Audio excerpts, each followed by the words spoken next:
But in that, we get the idea of mechanical advantage here is input versus output, right? And so just as you would imagine what mechanical advantage is, let's see, I'm trying to find where they bring it up. This is just static equilibrium. And here is the part right here. And they're talking about how to make the sketch onto the thing. But we get to friction force. All right, I'm going to be made a liar. Okay, so anyway, let me go back to this.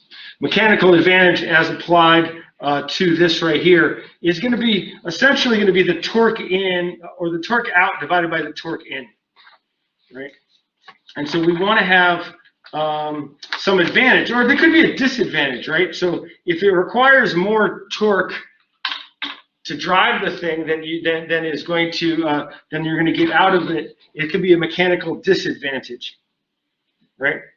So as it applies to this one right here, if we take this and we take the and notice that there's three forces on here, right?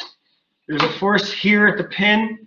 There's a force that's being driven by this two-force member right here. And then there's a force, we could say, central loading of the rocks that it's trying to crush. That's right in there. We could take the sum of the moments of this piece about, and boy, these are really small, right? Focus. Focus. There you go. And what did I decide to call them? Decided to call them D. All right, so I call this D, and this is C, and I call this B, and I call that A. There. So it was me that was calling it there. I was looking for that D, but I didn't see it. It's because I invented it. Right. So as part of this right here, we can see that this is 9,000 newtons is what the crushing thing is going to be. Right. So that we can take that 9,000 newtons and apply it to 130 right here. Man, this thing is small. And then we could take this force right here, and we can see that we really only want to have the distance, the one that's perpendicular to that 180 right there. So, oh no, right here. Okay, so we're able to find the sine of 65.7 times that. What they're calling here. So, and that's going clockwise, whereas this is going counterclockwise, so that's why that's positive. So you get minus the F43 times the sine of our 65.7 and times 180. I kept it as millimeters because they'll just cancel out. So we get the 43 is 7,132 newtons right here. And we know that this is going to be equal and opposite, so we can come back onto here.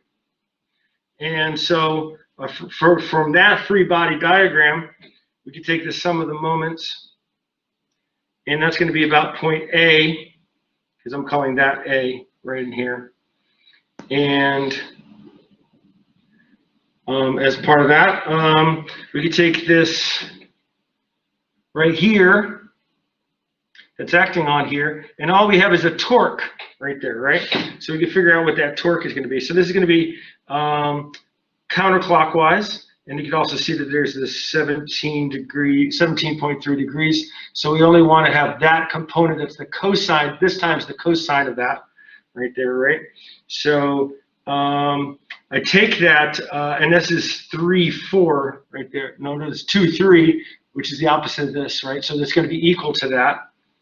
So 7,132 times the cosine of 17.3 times our, and I decided to switch to meters right now because I want my output to be Newton meters for the torque.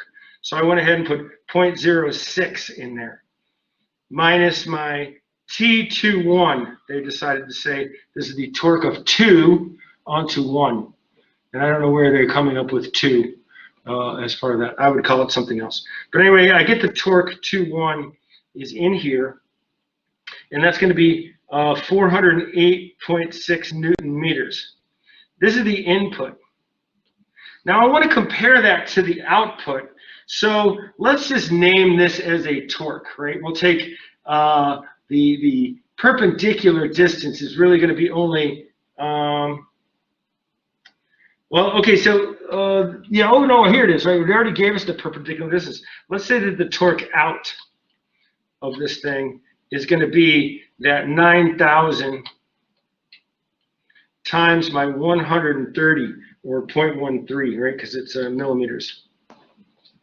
So you get 1,170 Newton meters. So a mechanical advantage we want to take a look at is T out over T in. 1,170 over 408.6, we get a mechanical advantage of 2.864.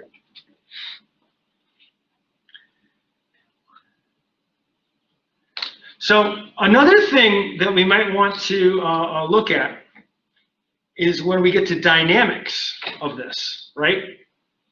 And dynamics can also tell us something different in terms of the mechanical advantage. You'll notice that up at the top of the page, I took this equation from another book.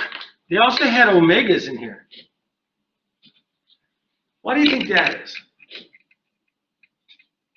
Or how do you think you would say, well, why is the torques and the omegas both in there? Power. Power, exactly right. Power is equal to torque times RPM, right? Power in has to equal power out. So a torque ratio has to be equivalent to like an inverse speed ratio. So when we go to take a look at mechanisms with respect to dynamics, just the kinematics aspect of it, we can expect that same type of relationship to be looking for it. Now, I didn't get through nearly as much as I wanted to, but I'm going to make some more videos. Here's one that I thought was pretty cool right here, this assembly. I also have a fascination with vice grip wrenches that I like a lot. I don't think I ever actually even did